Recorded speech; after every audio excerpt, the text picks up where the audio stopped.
नमस्कार। आज हम एक बहुत ही बुनियादी सवाल को समझने की कोशिश करेंगे।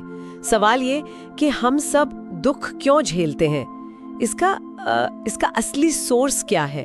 और एक बात जो बौद्ध दर्शन में थोड़ी चौंकाती है वो ये कि कोई परमानेंट आत्मा या मैं जैसी चीज नहीं है। तो फिर सवाल उठता है कि ये दुख महसूस कौन कर रहा है। इन गहरे सवालों पर हम बात करेंगे राजा मिलिंद और भिक्षु नागसेन के बीच हुई एक बहुत पुरानी बातचीत के आधार पे।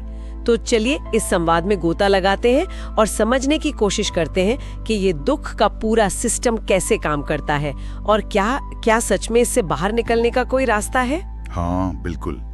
और देखिए यही सवाल, यही उलझन राजा मिलिंद के मन में भी थी, जो उन्होंने भिक्षु नागसेन से पूछे थे। और नागसेन का जवाब सीधा बुद्ध की जो मूल शिक्षा है ना, 4 आर्य सत्य, वहां से शुरू होता है। पर ये सिर्फ कोई धर्मीय सिद्धांत नहीं है। इनको ऐसे समझिए कि ये हमारे मन के काम करने के तरीके का एक तरह का साइकोलॉजिकल एनालिसिस है। जैसे दुख एक बीमारी है तो बुद्ध ने उसका डायग्नोसिस किया और इलाज बताया। तो पहला सत्य है दुख, मतलब जीवन में दुख है, ये एक सच्चाई है। बीमारी, बुढ़ापा, मृत्यु, जो चाहते हैं वो न मिलना, जिससे प्यार करते हैं उससे बिछड़ना, ये सब दुख के रूप हैं। और तो और जो सुख हमें मिलता भी है ना, उसमें भी कहीं ना कहीं उसके चले जाने का डर, वो भी एक तरह का महीन दुख ही है। हाँ बिल्कुल, वो स्थायी नहीं होता, इसलिए। सही कहा। फिर आता है दूसरा सत्य, समुदय, यानी दुख का कारण क्या है, कहाँ से आता है ये। और बुद्ध के अनुसार इसका जो मूल, जो जड़ है, वो है तृष्णा। तृष्णा मतलब क्रेविंग, एक प्यास। हाँ, एक गहरी, कभी ना बुझने वाली प्यास, क्रेविंग। ये इंद्रियों के सुख की हो सकती है, मतलब अच्छी चीजें देखना, सुनना, चखना, या में यहाँ बने रहने की इच्छा भी हो सकती है, मतलब अस्तित्व की चाह, या फिर इससे उलट सब कुछ मिट जाए, खत्म हो जाए, ऐसी इच्छा भी हो सकती है। और इस तृष्णा के साथ ही जुड़ा है अविद्या। अविद्या मतलब अज्ञान, इग्नोरेंस। हाँ, अज्ञान, चीजों का जो असली स्वभाव है उसे ना समझ पाना, कि सब कुछ बदल रहा है, कुछ भी स्थायी नहीं है, मैं जैसी कोई ठोस चीज नहीं है, इस सच्चाई को न देख पाना ही अविद्या है। अच्छा, इसको समझने के लिए वो जलते हुए घर वाला उदाहरण शायद ठीक रहेगा। हाँ बिल्कुल। जैसे घर में आग लगी हो तो वो जो लपटें हैं वो बेकाबू इच्छा, वो तृष्णा है। और आग से जो जलन हो रही है, जो तकलीफ है, वो दुख है। और जब तक उस आग में हम ईंधन डालते रहेंगे, मतलब अपनी इच्छाएं, अपना लगाव, तब तक वो बुझेगी नहीं। सही, दुख की जलन बनी रहेगी। फिर तीसरा सत्य है निरोध। ये उम्मीद की बात है। ये कहता है कि दुख का अंत मुमकिन है। मुमकिन है कैसे? जब ये तृष्णा और इसके पीछे जो अज्ञान है वो पूरी तरह से खत्म हो जाता है, जड़ से मिट जाता है, तब दुख भी शांत हो जाता है। इसी अवस्था को, उस परम शांति को निर्वाण कहा गया है। निर्वाण मतलब पूरी तरह बुझ जाना, जैसे वो आग। हाँ, तृष्णा की आग का बुझ जाना, दुख का पूरी तरह से मिट जाना। और चौथा सत्य है मार्ग, यानी वो रास्ता जो दुख के इस निरोध तक, निर्वाण तक ले जाता है। रास्ता? हाँ, इसे कहते हैं आर्य अष्टांगिक मार्ग, 8 पंगों वाला रास्ता। इसमें जीवन जीने के 8 सही तरीके शामिल हैं। जैसे? क्या है वो 8?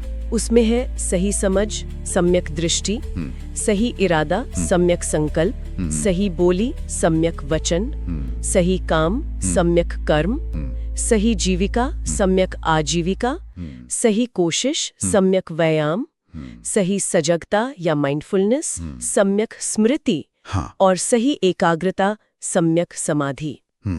इन पर हम आगे और बात कर सकते हैं। तो ये 4 सत्य हो गए, दुख, दुख का कारण, दुख का अंत और अंत तक जाने का रास्ता। बिल्कुल। और नागसेन ने फिर दुख का ये जो पहिया लगातार घूमता रहता है ना, उसे समझाने के लिए प्रतीत्य समुत्पाद की बात की। प्रतीत्य समुत्पाद, डिपेंडेंट ओरिजिनेशन। हाँ, डिपेंडेंट ओरिजिनेशन। ये 12 कड़ियों की एक चेन है, एक श्रृंखला। ये दिखाती है कि कैसे एक चीज दूसरी पर निर्भर होकर पैदा होती है। जैसे अज्ञान, अविद्या की वजह से संस्कार बनते हैं। अच्छा। फिर संस्कारों से चेतना, चेतना से नाम रूप, मनोर शरीर, उससे 6 इंद्रियां, फिर इंद्रियों का संपर्क, स्पर्श, स्पर्श से वेदना, महसूस करना, वेदना से तृष्णा। वही तृष्णा। हाँ, वही तृष्णा। फिर तृष्णा से उपादान, यानी चिपकाव या लगाव, उससे भव यानी होने की प्रक्रिया, उससे जन्म, और जन्म है तो फिर बुढ़ापा, मृत्यु, शोक, दुख, ये पूरा चक्र घूमता रहता है। बाप रे, ये तो अंतहीन चक्कर लगता है। हाँ, जब तक बीच में कहीं से तोड़ा ना जाए। और तोड़ने की सबसे कारगर जगह कौन सी हुई फिर? इसमें सबसे अहम कड़ियां हैं अविद्या, अज्ञान और तृष्णा, इच्छा। अगर इन पर काम किया जाए, इन्हें समझ लिया जाए सजगता से, होश से, तो ये चेन टूट सकती है, पूरी श्रृंखला ढह सकती है। मतलब दुख का चक्र रुक सकता है। हाँ बिल्कुल, यहीं से मुक्ति का रास्ता खुलता है। लेकिन राजा मिलिंद ने भी यही पूछा था और मेरे मन में भी यही आ रहा है, अगर ये इतना साफ है, ये रास्ता पता है, तो लोग बस तृष्णा करना बंद क्यों नहीं कर देते? क्यों नहीं सब मुक्त हो जाते? ये बहुत वाजिब सवाल है, और इसका जवाब फिर से वही है, गहरा अज्ञान, अविद्या। हम चीजों को असलियत में वैसा नहीं देख पाते जैसी वो हैं। हम हर चीज को मैं, मेरा से जोड़कर देखते हैं। हाँ, वो लगाव। बिल्कुल, वो लगाव, उपादान। हम उन चीजों से चिपक जाते हैं जो असल में बदल रही हैं, जो क्षणभंगुर हैं। उनमें हम स्थायित्व ढूंढते हैं जो है ही नहीं, और एक झूठी मैं की पहचान, एक ईगो, उससे बुरी तरह चिपके रहते हैं। उसे चोट पहुंचती है तो दुख होता है। तो मतलब जब तक ये अज्ञान है, तब तक हम इस चक्र को देख ही नहीं पाते। सही कहा। केवल वो लोग जो अभ्यास करते हैं सजगता का, सम्यक स्मृति और प्रज्ञा का, यानी सही समझ का, सम्यक दृष्टि, वो इस पैटर्न को, इस आदत को देखना शुरू करते हैं। सजगता या माइंडफुलनेस हमें मदद करती है कि जब कोई इच्छा उठे या कोई गुस्सा आए तो हम उसे बस देखें, बिना उसमें बह जाएं, बिना तुरंत रिएक्ट किए।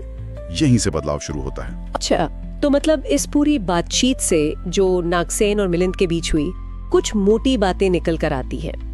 एक तो ये कि दुख कोई सजा नहीं है जो हमें ऊपर से मिली है, ये तो हमारे अपने मन की आदतों का, कंडीशनिंग का नतीजा है। हाँ बिल्कुल, ये बाहरी परिस्थितियों से ज्यादा हमारी आंतरिक प्रतिक्रियाओं का खेल है। और दूसरी बात कि बौद्ध धर्म आंख बंद करके मानने की चीज नहीं है, ये तो खुद जानने, खुद अनुभव करने और फिर मुक्त होने का एक प्रैक्टिकल तरीका है। बिल्कुल सही।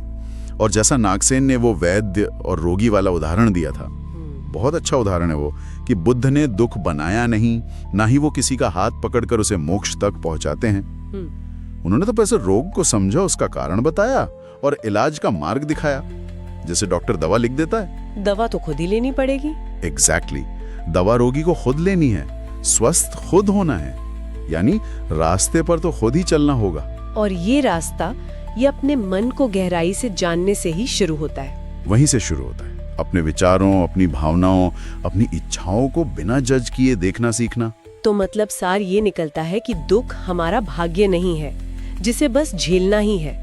ये एक पैटर्न है, एक सीखी हुई आदत, और जैसे कोई भी पैटर्न होता है, उसे जागरूकता से, समझ से और सही कोशिश से बदला जा सकता है, तोड़ा जा सकता है। बिल्कुल, बदला जा सकता है। तो अब शायद सोचने वाली बात ये है हम सब के लिए कि हमारे रोज के जीवन में वो कौन सी छोटी छोटी इच्छाएं हैं, कौन से छोटे छोटे लगाव हैं, या कौन सी आदतें हैं जो हमें पता भी नहीं चलता और वो दुख के इस चक्र को लगातार ईंधन देती रहती हैं। शायद इस पर ध्यान देना ही उस मुक्ति की दिशा में पहला कदम हो सकता है।